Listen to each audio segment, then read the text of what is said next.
Welcome to topic 3 of social psychology.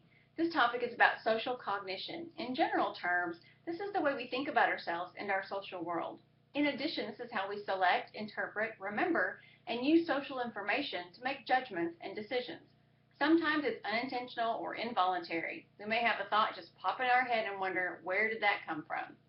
We make sense of our world through something called schemas. These are mental structures that we use to help us organize our information.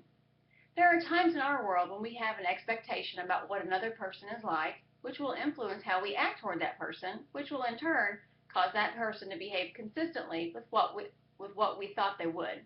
For example, I had a teacher once tell me that I wasn't any good at math and I should not take any more math classes. Instantly, I felt as if I wasn't good enough to learn math, which in the end made me not like the subject and not be any good at it. This is known as the self-fulfilling prophecy. Another thing we find ourselves doing when it comes to social cognition is called heuristics. These are ways we make mental shortcuts to help us make judgments quickly and effectively.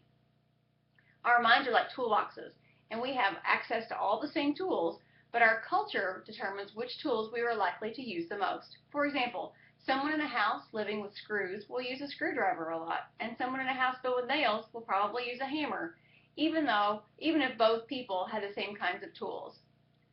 One strategy to improve thinking is to encourage people to be more humble in their reasoning abilities. Sometimes we are a little bit too confident.